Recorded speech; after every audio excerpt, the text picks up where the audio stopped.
이 말씀을 중심으로 환난 속에 핀 믿음의 꽃이라는 제목으로 우리 같이 은혜를 나누어 보고자 합니다. 오늘 본문은 우리가 아는 대로 서머나 교회의 이야기입니다. 아름다운 이야기입니다. 꽃처럼 아름다운 이야기입니다. 박해와 고난, 환난과 핍박 가운데서 아름답게 피어난, 꽃처럼 아름답게 피어나고 하나님의 칭찬받는, 우리가 아시죠? 서머나 교회, 필라델피아 교회는 칭찬만 받은 교회입니다. 우리 마음에 깊은 감동을 주고요. 저는 이 땅에 많은 교회들이, 이런 교회들이 되기를 바랍니다. 서머나 교회처럼 칭찬받는 교회들이 더 많아지기를 간절히 소망합니다. 여러분, 교회 생활은 참으로 중요합니다. 우리가 신앙생활이라고 말하면 거의 대부분이 교회 생활이에요. 그렇지 않습니까? 이런 말을 들어보셨죠? 인생의 방황은 언제 끝난다고요? 예수님을 만나면 끝나고, 신앙의 방황은 언제 끝난다고요? 좋은 교회를 만나면 끝납니다. 누가 쓴 말인지는 모르겠어요. 멋있는 말이에요. 정말 인생의 방황은 예수님을 만나면 끝납니다. 예수님을 진정으로 만난 사람들은 그 삶의 뿌리까지도 변화된 것을 아마 많이 아실 거예요. 그런 간정은 차고 넘칩니다. 인간의 근본적인 품성이, 뿌리가 변하는 놀라운 역사가 나타나는 것을 많은 사람들이 보여줍니다. 이게 성령의 역사죠. 가슴 뭉클한 간증들이 많습니다. 시카고의 멜 트로터 목사님이라는 분이 한 분 계세요. 그분은 알코올 중독자였어요. 자기 딸을 안 돌봐가지고 자기 딸이 굶어 죽어요. 그 아이의 장례식에 참여하면서 그 아이가 장례식 때 신었던 신발을 훔쳐서 달아납니다. 그 어린아이가 굶어 죽은 그 상황에서 그 신발을 훔쳐서, 왜 신발을 훔쳐가요? 새 신발이거든요. 가지고 와서 뭐 할까요? 술 먹는 거예요. 그분이 주님을 만나고 변화됩니다. 시카고의 유명한 부흥사 멜 트로트 목사님의 간증이에요. 정말 예수님을 진정으로 만난 사람들의 변화는 놀랍습니다. 이것이 성령의 역사고, 이것이 하나님의 능력이고, 예수님을 만난 사람들의 삶의 모습입니다. 그리고 또한 좋은 교회를 만날 때 신앙의 방황이 끝납니다. 문제는 어떻게 이런 교회를 만날 수 있는가? 어떤 교회가 좋은 교회인가 하는 점입니다. 오늘 본문의 서머나 교회가 바로 이런 교회입니다. 사실 오늘날도 좋은 교회들이 많이 있습니다. 감사한 일이죠. 이런 교회들이 점점 더 많아야 됩니다. 제가 아는 한 교회입니다. 그 교회 목회가는 이렇더라고요. 교회는 예수님께서 하신 일들을 하는 곳이며, 목회의 본질은 예수님께서 하신 사역을 따르고 본받는 것이다. 어느 교회 목회관인지 혹시 기억하십니까? 더 기쁨 교회. 하나님께서 칭찬하는 교회는 사이즈와 규모와 재정의 크기에 따르잖아요. 7개가 다 그래요. 정말 그 교회가 어떤 교회인가? 우리 더 기쁜 교회도 하나님의 칭찬만 받는 꽃과 같은 교회가 될 줄 믿습니다. 좋은 건물, 많은 성도, 든든한 재정을 자랑하는 것이 아니라 정말 세상에 빛이 되고 소금이 되고 하나님의 기쁨이 되는 그런 교회들, 사실 이런 교회들이 많습니다. 제가 아는 어느 한 교회 소개해 드릴까요? 교회가 지하 1층도 아니에요. 지하 2층도 아니에요. 지하 3층으로 내려가요. 의자, 우리 교회 의자는 크기에 비하면 이거는 완전히 호화롭기가 짝이 없어요. 쿠션 앞뒤로 다 붙여 있잖아요. 거기 철제 임시 의자를 깔아놔요. 철제 의자, 쿠션 하나도 없어요. 저도 한 30분 앉아 있으니까 엉덩이가 아프더라고요. 주차장 1도 없어요. 주차장이 하나도 없어요. 우리 교회는 주차장이 넓고 넓은 주차장이 다 구비가 되어 있지 않습니까? 친교실은커녕 예배실도 주일날만 빌려서 예배드립니다. 화장실, 남자 화장실 딱 한 개 있어요. 2층에 딱 한 개. 줄을 섭니다. 대부분 안 가요. 화장실을 아예. 그런데 제가 11시 예배를 드리기 위해서 10시 반에 도착했어요. 깜짝 놀랐어요. 예배실이 800개, 1000개 철제 의자가 임시로 놓여져 있는데 3분의 2가 10시 반에 차요. 3분의 2가 10시 반이 되니까 3분의 2가 차요. 조금 늦어가지고 11시에 가본 적이 있습니다. 10분 전에 도착했는데 본당 못 들어가요. 복도에서 임시여자 가지고 예배를 드려야 돼요. 찬양팀 딱 3사람. 딱 3사람. 찬양곡 우리는 4개 합니다. 거기 3개 하더라고요. 2개 복음송, 1개 찬송가. 대표기도. 자리에 한 분이 서서 누군지도 얼굴 좀 서서 간단하게 기도드리고 앉더라. 대표기도예요. 그리고 목사님께서 말씀을 전하시는데 40분 내지 45분 정도 예화 하나도 안 써요. 정말 본문 강해만 해나가시더라고요. 그럼에도 불구하고 많은 젊은이들이 모이고 빈자리가 없을 만큼 차고 넘치는 것을 보고 한국교회의 새로운 신선한 교회의 모습을 제시하는 것을 보고 저도 참 가슴 뭉클하고 기뻤습니다. 여러분, 교회는 어떤 공동체입니까? 이 주제는 중요합니다. 우리가 신앙생활을 하면서 끊임없이 생각해 봐야 됩니다. 참된 교회의 특성은 무엇일까요? 어떤 교회가 진짜 교회고 어떤 교회가 칭찬받는 교회고 어떤 교회가 꽃처럼 하나님을 기쁘시게 하는 교회일까요? 이건 목회자는 말할 필요도 없고 우리 믿음의 가족들이 깊이 생각해 봐야 됩니다. 제가 한 글을 소개해 드릴게요. 교회는 어떤 공동체입니까? 사람들은 교회에 대해 이러쿵저러쿵 말이 많습니다. 교재에 나오는 글입니다. 교회가 썩어서 돈만 밝힌다느니, 교회 가면 목사는 사랑하라고 설교하면서 저희들끼리 더 잘 싸우더라느니, 교회만 가면 졸립고 지루하고 따분하다느니 하면서 말입니다. 과연 교회는 지루하고 따분하기만 하고 싸우는 곳인가요? 시기와 질투로만 가득 찬 난장판에 불과한가요? 물론 대답은 아니오입니다. 그렇다면 참된 교회의 특성은 무엇일까요? 참된 교회의 특성은 무엇일까요? 오늘날 우리에게 이것은 매우 중대한 문제입니다. 정말 중요한 문제예요. 참된 교회의 특성은 어디에 있을까요? 참된 교회의 특성은 무엇일까요? 어떤 교회가 칭찬받는 교회일까요? 질문을 바꾸면 그랬잖아요. 참된 교회의 특성은 무엇입니까? 라는 그 질문에 바꿔서 질문하면 어떤 교회가 하나님의 칭찬받는 교회일까요? 스무나 교회가 바로 이런 교회였어요. 하나님의 칭찬만 받은 교회예요. 필라델피아 교회와 스무나 교회, 아시아 7교회는 이 땅의 모든 교회를 대표하는 교회들이에요. 대한민국에 5만 교회가 있고 해외에 5천 교회가 있다고 말합니다. 전 세계에 많은 교회들이 흩어져 있지만 교회는 다 똑같지가 않아요. 참된 교회의 특성은 무엇일까요? 어떤 교회가 칭찬받는 교회일까요? 이것이 바로 오늘 서문화 교회를 통해서 우리에게 보여주시는 말씀입니다. 여러분, 여기가 어딘 줄 아세요 혹시? 제가 우리 강도사님하고 잠깐 얘기를 했는데 우리도 언젠가는 기회가 되면 갯돈 모아가지고 성지순례 한번 꼭 가야죠. 우리 장로님도 가시고 우리 같이 성지순례 한번 가야죠. 성지순례 이스라엘 지금은 전쟁 중이니까 못 가죠. 지금은 큰일 납니다. 터키, 아시아 7교회가 터키에 다 있어. 소아시아.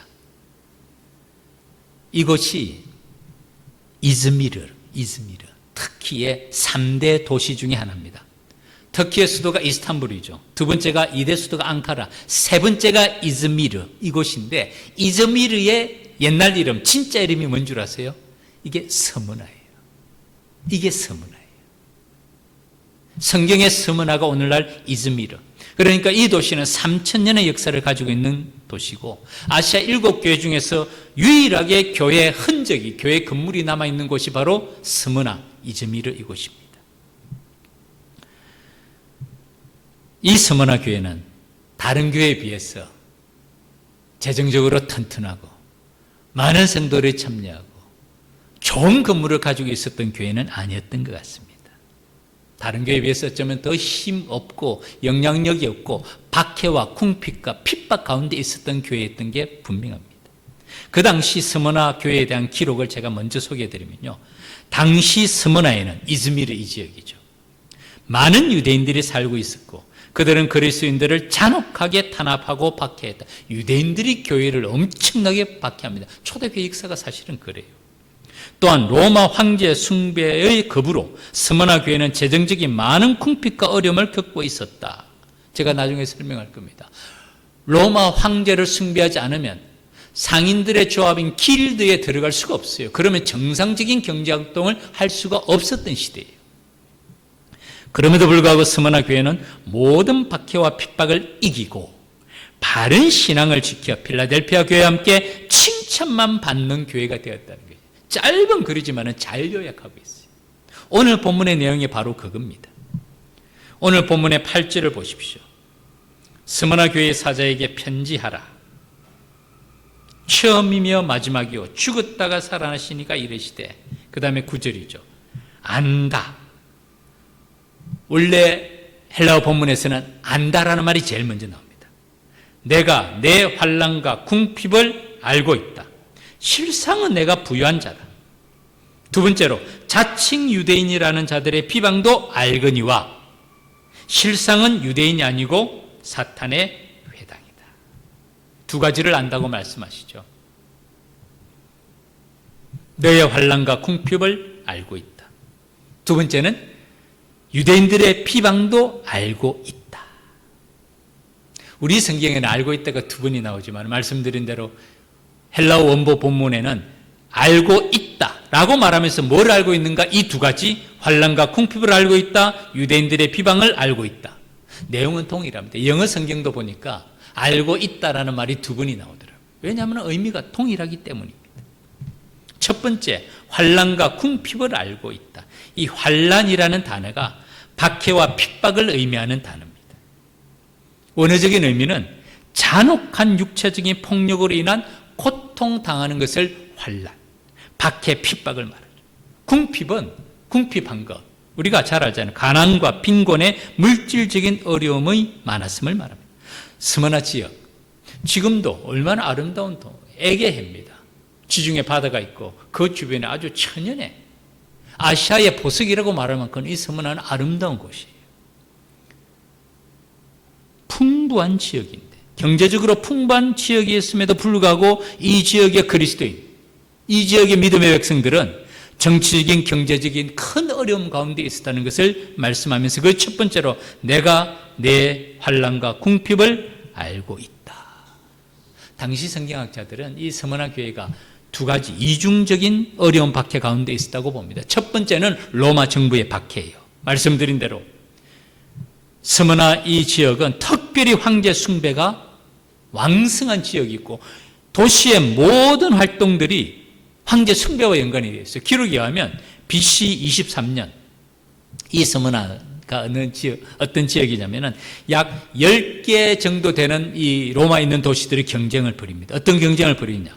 그 당시 황제였던 티베리우스 황제의 신전을, 황제 신전을 건축하는데 10개 도시가 경쟁을 벌이는데 거기서 거기서 황제 신전을 건축하는 허락을 받은 유일한 도시가 스무나였던 거예요. 그러니까 얼마나 황제 숭배가 대단했겠어요. 모든 도시, 모든 시민이 황제 숭배의 진심이었던 도시가 스무나라고 말합니다. 그리고 말씀드린 대로 황제 숭배에 동참하지 않으면 상인들의 조합인 길드 체제에 포함이 될 수가 없었던 것이에요. 이것은 경제적인, 정상적인 경제 생활을 할 수 없음을 포함합니다. 정치적인 보호는커녕 오히려 박해를 받고 있는 상황이 스무나 교회가 당면한 1차 로마 정부로부터의 박해였고, 두 번째는 유대인들의 경제적인 박해였습니다. 말씀드린 대로 이 지역에는 특별히 많은 유대인들이 살고 있었고 지금도 그렇지만 유대인들은 경제권을 가지고 있습니다. 그런데 이 유대인들은 정치력이 대단해요. 로마 정부와 협상했어요. 자신들은 황제 숭배에 동참하지 않아도 박해받지 아니하는 면책 특권을 가지고 있었어요. 그들의 종교적인 배경으로 로마로부터 허락을 받은 것입니다. 유일신만 섬기는 유대교회에서는 황제를 숭배하지 않아도 된다는 면제 조항을 준 거예요. 그런데 이들은 교묘하게도 그리스도인들이 황제 숭배를 거절하는 것을 핑계 삼았어 오히려 그리스도인들을 더 극심하게 박해하고 로마 정부로부터 더 큰 박해를 받도록 활동한 사람들이 바로 유대인들이었던 거예요. 오늘 본문에서 자칭 유대인이라는 자들의 비방도 알거니와, 이 비방이라고 표현한 이 단어가 원래는 모독이라는 뜻입니다. 헬라어로 말하면 제가 좀 소개해드리면요, 블라스페미아라는 단어예요. 블라스페미아. 이게 모독, 비방이라는 헬라어 원어인데 이 블라스페미아라는 원어를 제가 소개해드리는 이유는 오늘날 영어로 신성 모독을 블레스파미라고 말하죠. 바로 이 단어에서 파생된 단어예요. 블레스파미가 신성 모독을 뜻합니다. 지금 사도 요한은 언어 일치를 사용하고 있는 것이죠. 성도들을 비방하고 그리스도인들을 비방하는 이것은 하나님을 모독하는 행위라는 것을 이 단어를 선택함으로 인해서 보여주고 있던 것입니다. 어느 주석가는 이렇게 말합니다. 사도 요한은 하나님의 백성들을 핍박하는 데 있어 로마 제국과 하나가 되어 그리스도인들을 모독하는 유대인들이 바로 하나님의 신성을 모독하는 사탄의 회당이라고 불렀던 것이고, 그래서 일부러 이 단어를 블레스페미아라는 원어를 사용해서 모독이라는 단어를 사용하고 있다고 주석하고 있습니다. 맞다고 생각해요. 그리스도인들을, 하나님의 백성들을 모독하는 이 일이 바로 하나님의 신성, 하나님을 모독하는 일이라는 것을 보여주죠. 그 다음에 사도 요한이 뭐라고 말합니까?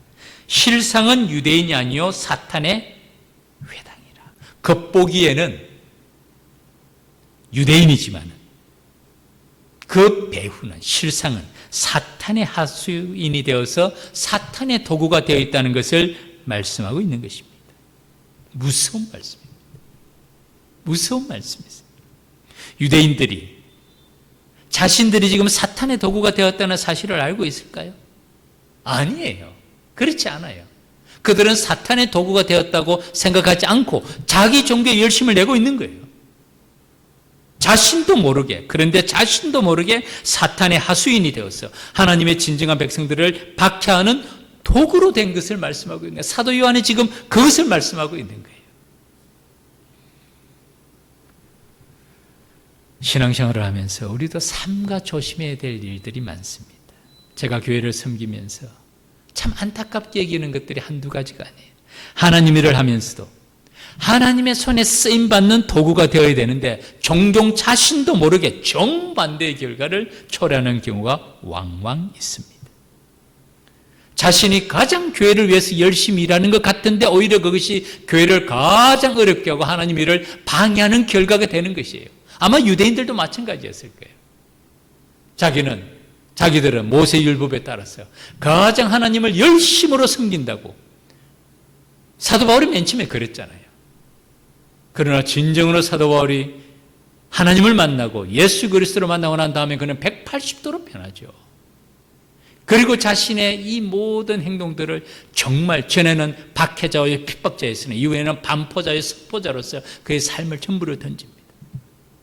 지금 사도 요한이 말씀하고 있는 것도 바로 그것입니다. 자칭 유대인이라는 자들, 실상은 유대인이 아니고 사탄의 회당이라고 엄청난 말을 하고 있는 것입니다. 고린도서 11장 14절 15절, 참 제가 이 말씀을 자주 묵상하고 자주 생각하고 자주 소개하는 거예요. 이것은 이상한 일이 아니다. 뭐가 이상한 일이 아니라고요?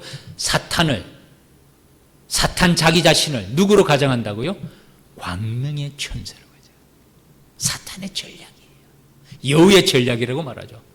자신을 광명의 천사, 아주 좋은 사람, 아주 훌륭한 사람, 아주 존경받을 사람, 인간의 인권을 먼저 생각하고 약한 자들을 생각하고 어려운 자들을 생각하는 사람으로 가정한다.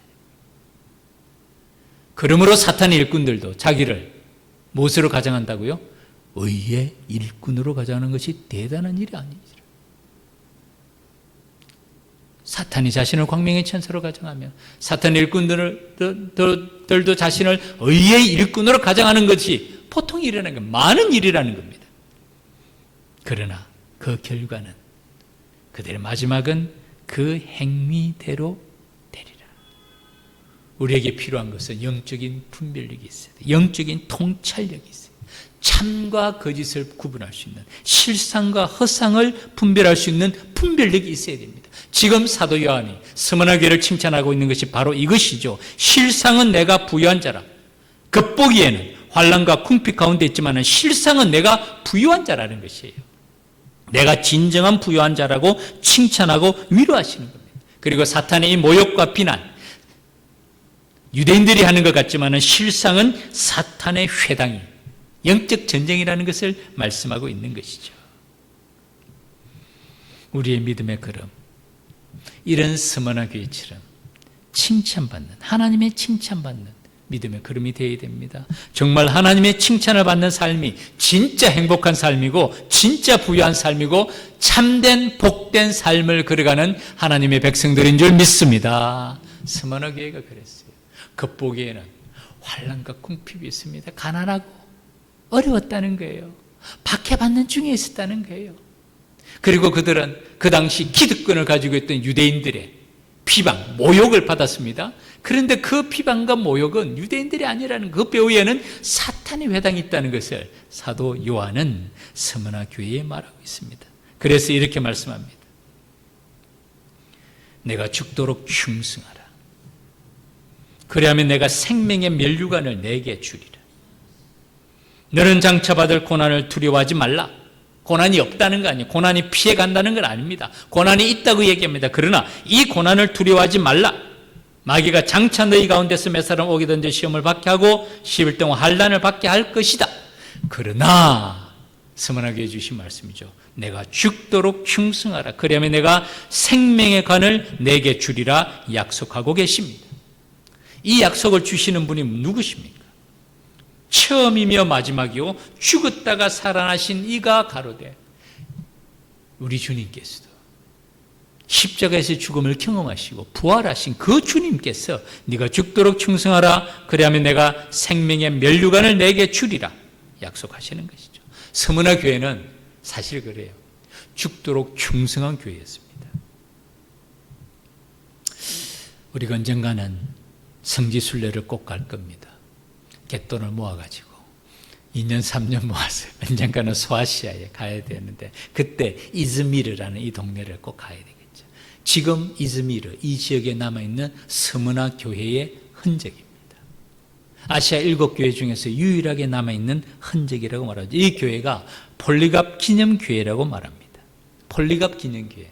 여러분 폴리갑에 대해서 아마 다 들어보셨을 거예요. 예수님의 12제자들을 사도라고 말합니다. 예수님이 성천하시고 12제자가 남았을 때 이 제자들이 복음 전파 사도행전의 역사가 시작되는 이 시대를 사도시대라고 말합니다. 사도시대도 이제 대부분의 순교를 하고 떠나지 않습니까? 그러면 사도들의 가르침을 받은 사람들을 속사도라고 말합니다. 이 속사도들을 교부, the father of church라고 말해요. 이 속사도 시대의 대표적인 사람이 누구냐면은 이레니우스와 ig나티우스와 폴리갑입니다. 그리고 이 ig나티우스와 폴리갑은 친구였다고 봅니다.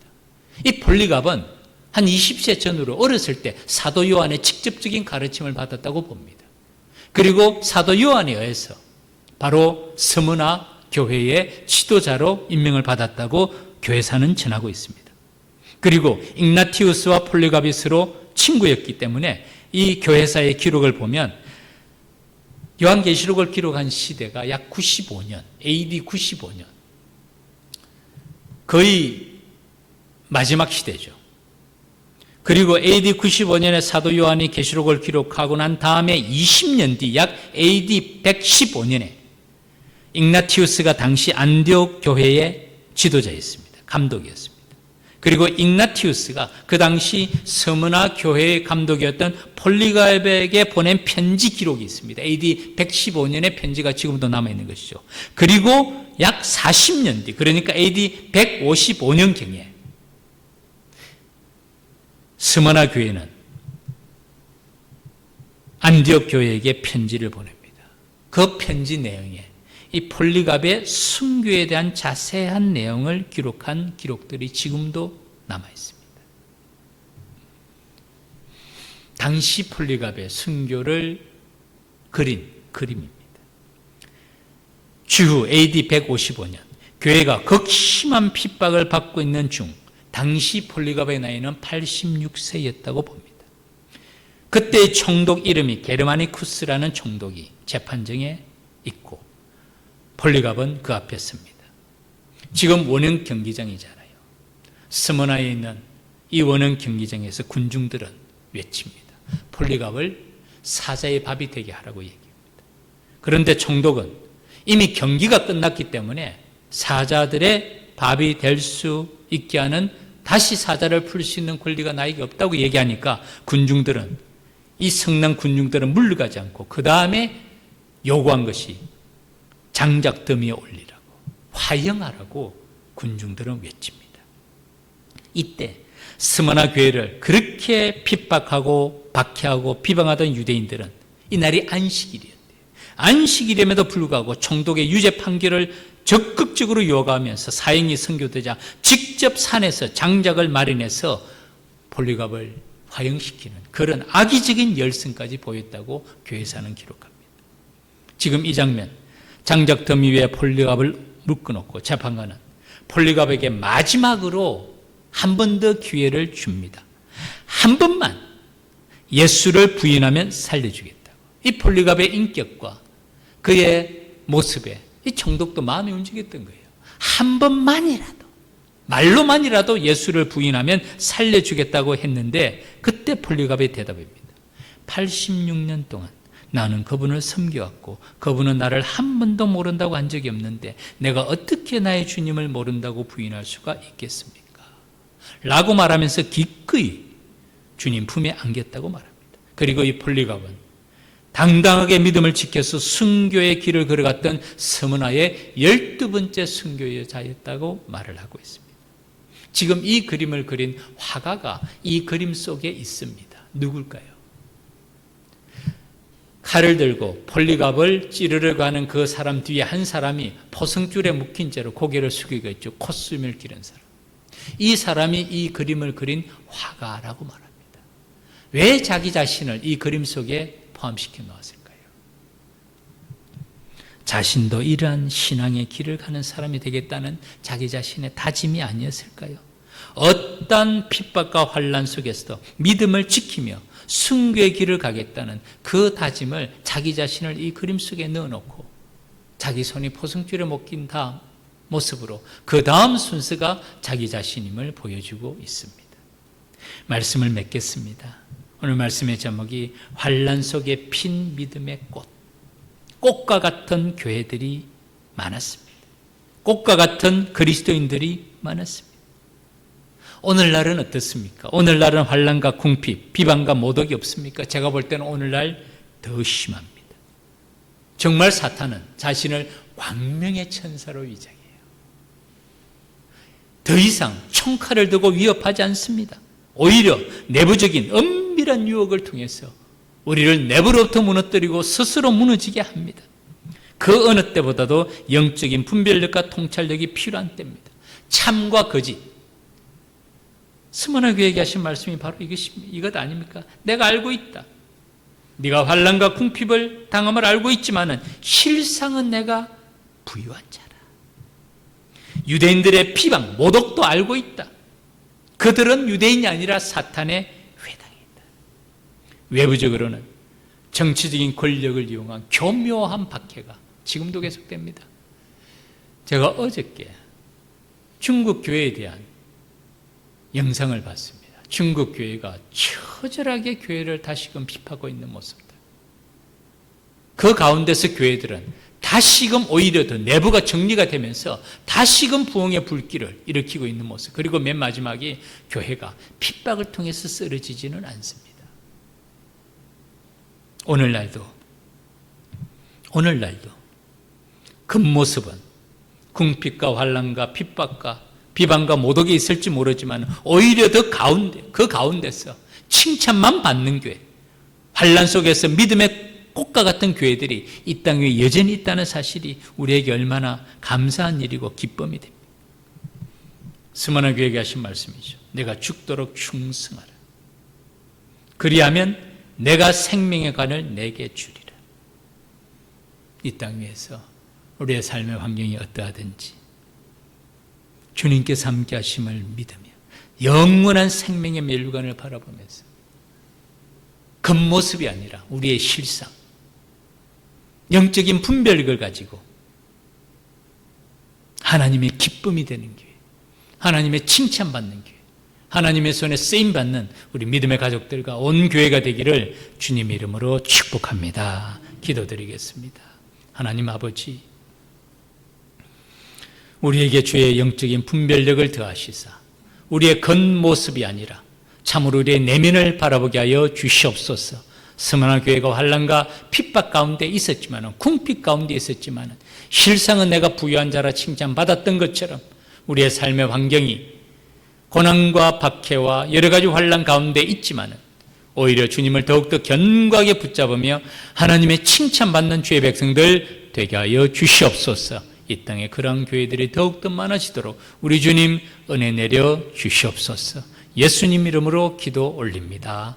아멘.